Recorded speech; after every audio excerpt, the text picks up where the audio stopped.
क्या आप जानते हैं वो कौन से वीर योद्धा थे जिससे खुद भगवान श्री कृष्ण भी डरते थे? आखिर कौन था वो महाभारत का सबसे शक्तिशाली योद्धा जिसको देखकर एक पल के लिए भगवान श्री कृष्ण के भी पसीने छूट गए थे? क्या वो सूर्य पुत्र दानवीर कर्ण थे या फिर गांडीवधारी अर्जुन थे? क्या वो वायु पुत्र भीम थे या फिर इच्छा मृत्यु का वरदान पाने वाले भीष्म पितामह थे? जी नहीं, बिल्कुल भी नहीं। तो फिर आखिर कौन था वो योद्धा जिससे भगवान श्री कृष्ण भी डरते थे?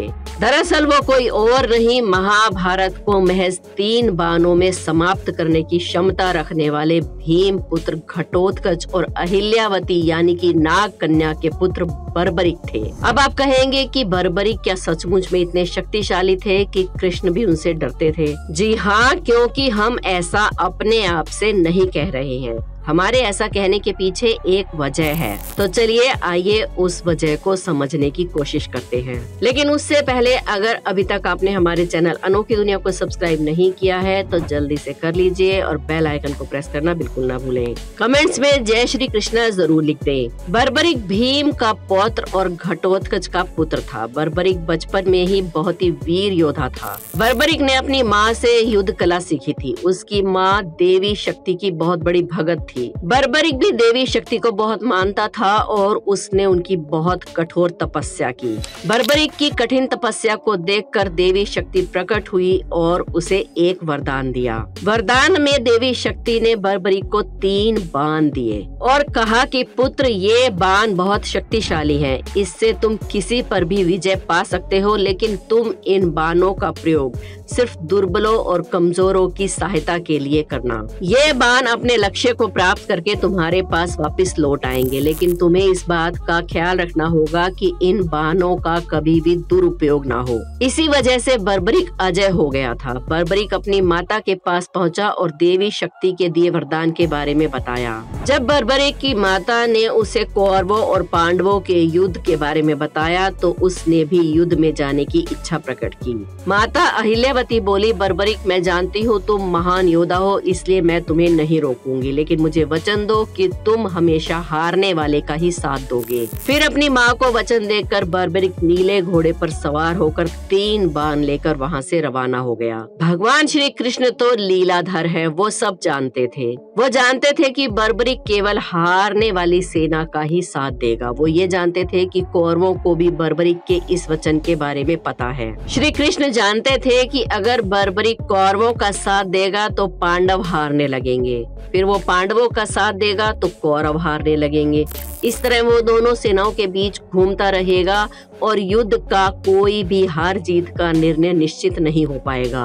अंत में कौरव और पांडव दोनों का विनाश हो जाएगा और बचेगा तो केवल शेष बर्बरिक। तब बर्बरिक को रास्ते से हटाने के लिए कृष्ण भगवान को एक उपाय सूझा और उन्होंने ब्राह्मण का वेश धारण किया और बीच रास्ते में ही बर्बरिक के पास जाकर कहने लगे, हे वीर योद्धा, तुम कहाँ जा रहे हो? बर्बरिक ने कहा कि मैं महान घटोत्कच का पुत्र बर्बरिक हूँ, मेरा प्रणाम स्वीकार कीजिए ब्राह्मण देवता। मैं महाभारत के युद्ध में सम्मिलित होने आया हूँ। तो ब्राह्मण ने अचंभे से कहा कि ये कैसे हो सकता है? मात्र 3 बाणों के साथ तुम युद्ध में कैसे सम्मिलित हो सकते हो?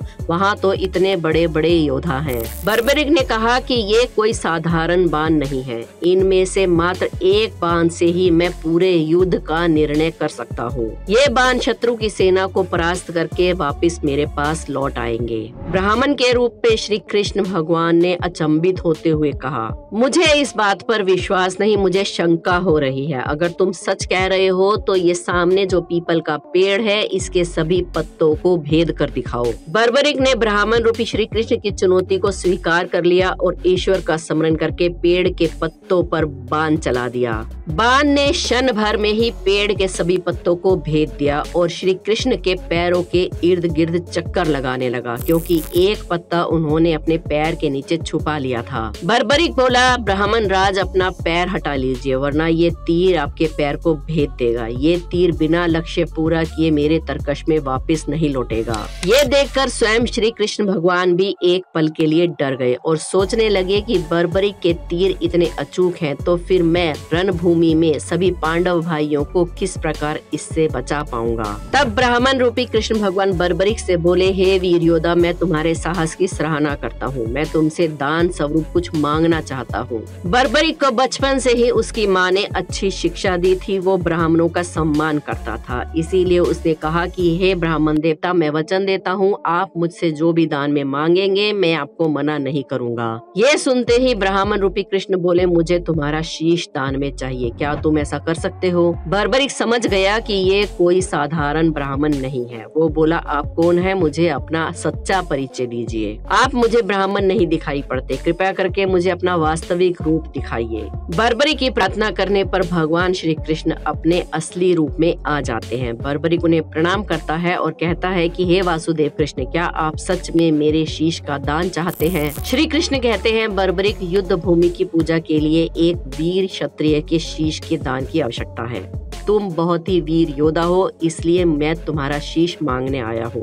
बर्बरिक कहता है, हे वासुदेव कृष्ण, मैं आपको शीश दान अवश्य दूंगा, पर मेरी दो इच्छाएं हैं। पहली ये कि मेरी देह को आप स्वयं अग्नि देंगे, और दूसरी इच्छा ये है कि मैं अंत तक इस युद्ध को देखना चाहता हूँ।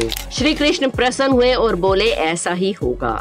वीर शीश दानी बर्बरिक, कलयुग में लोग तुम्हें हारे का सहारा बोलेंगे, तुम्हें श्याम नाम से पुकारेंगे, मेरे ही नाम से तुम्हारी कलयुग में पूजा होगी। कलयुग में खाटू श्याम नाम से तुम्हारी पूजा होगी। फागुन मास की द्वादशी को बर्बरिक ने अपना शीश दान दिया। बर्बरिक को ब्रह्मा जी का श्राप था कि उसकी मृत्यु पृथ्वी लोक में भगवान श्री कृष्ण के हाथों होगी, तभी वो श्राप से मुक्त हो सकेगा। बर्बरिक का सिर युद्ध भूमि के समीप एक पहाड़ी पर सुशोभित किया गया, जहां से बर्बरिक ने संपूर्ण महाभारत का युद्ध देखा। युद्ध की समाप्ति पर पांडवों में ये बहस छिड़ गई कि इस युद्ध की विजय का श्रेय किसको जाता है। इस पर श्री कृष्ण बोले कि आप लोगों को आपस में विवाद करने की आवश्यकता नहीं है। बर्बरिक का शीश संपूर्ण युद्ध का साक्षी है, अतः बेहतर होगा कि वही ये फैसला करे कि किसको ये श्रेय जाता है। फिर सभी लोग इस निर्णय को जानने के लिए बर्बरिक के पास गए। भीम ने कहा, हे पुत्र, क्या तुम बता सकते हो कि सब वीरों में से इस युद्ध को जीतने का श्रेय किसे जाता है? बर्बरिक ने पहले तो श्री कृष्ण भगवान को प्रणाम किया और फिर अपने सभी परिवारजनों को प्रणाम करते हुए कहा कि हे महान वीरों, मुझे तो इस युद्ध में केवल श्री कृष्ण ही हर जगह दिखाई दे रहे थे। इस धर्म युद्ध को जीतने का संपूर्ण श्रेय भगवान श्री कृष्ण को जाता है। मुझे तो युद्ध भूमि में सिर्फ वासुदेव कृष्ण का सुदर्शन चक्र घूमता ही दिखाई दे रहा था। इसके बाद सभी पांडव बर्बरिक के निर्णय की सराहना करते हैं और भगवान श्री कृष्ण से क्षमा मांगते हैं, क्योंकि वो जानते थे कि स्वयं वासुदेव ना होते तो ये धर्म युद्ध जीतना उनके लिए असंभव था। धर्म की विजय स्वयं वासुदेव कृष्ण के कारण ही हुई थी। भगवान श्री कृष्ण के आशीर्वाद से बर्बरिक को कलयुग में श्याम नाम से पुकारा जाता है। आज भी खाटू श्याम जी महाराज के अनेकों भक्त रोजाना उनके दर्शन करने जाते हैं और उनसे मनवांछित फल की प्राप्ति करते हैं। बर्बरिक ने शक्ति माता को और अपनी माता को वचन दिया था कि वो हमेशा हारे का सहारा बनेंगे, इसीलिए उन्हें हारे का सहारा कहा जाता है और शीश का दानी भी कहा जाता है।